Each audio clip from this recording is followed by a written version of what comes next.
everybody, it's Elizabeth again, and I recently watched 3,000 Years of Longing.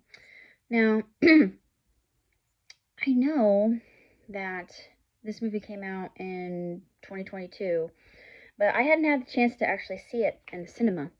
And I saw the scene with Solomon and Sheba, and that was the first thing that really captivated me because it had Arabic music and uh, the oboe. I forget it. I think it's the dabuk is what it's called. I forget if that's the name of the instrument, but you hear it a lot in movies that have kind of a Arabic mystical um, desert sort of atmosphere and sort of a wasteland. In other words, um, it just has that very Oriental feel that works really well, I think, or just perfectly, especially for that scene in particular. Um, I love this movie. I thought Tilda Swinton, she was perfection. Idris Elba was astounding in his role.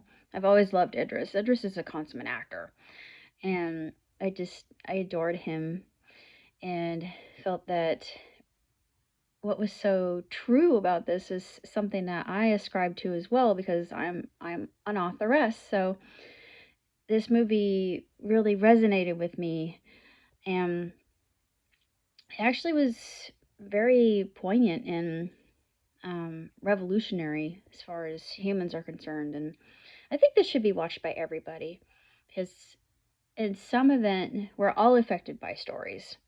So we can write our own. We have a certain amount of control over them. But in this case, there is an unavoidable Chekhov's gun that appears in Alethea's life, who is the character that Tilda Swinton plays. And things become very intriguing from there on out. And this is a woman who has lived a very content life. No relatives, no parents, no children, just as a writer. And, as someone myself who, I don't have any siblings. Well, actually, I did, but that's a remainder of one. But, I have family. I do. And I'm grateful to have these people in my life. But, I've actually seen, and I wish I would have known this earlier in my life, but better late than never, I think, to realize what contentment truly is. And he turns that on his ear when she has that unavoidable moment or unavoidable character is all turned on its ear and upside down, revealing her, defense mechanisms and how she copes and how she insulates or isolates. And I thought, yeah, that's actually heart-rendingly accurate for those of us who are creative and those of us who,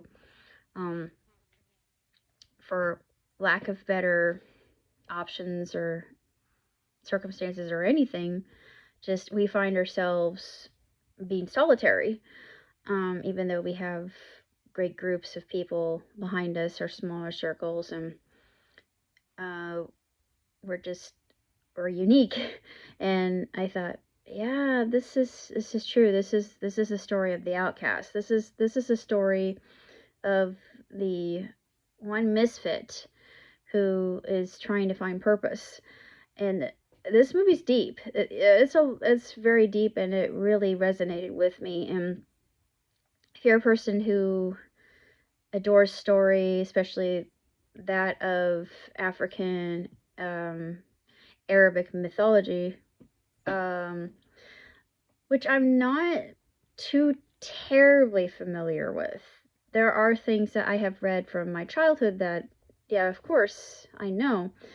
I mean, I wrote about Scheherazade, so I do know some things. But I thought it was very intriguing alternate history story and fairy tale for adults.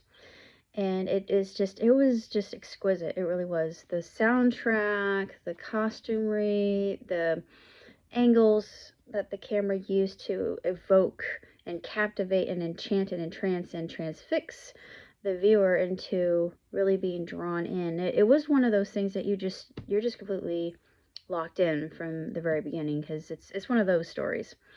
And that's what I really like. Narrative, especially um,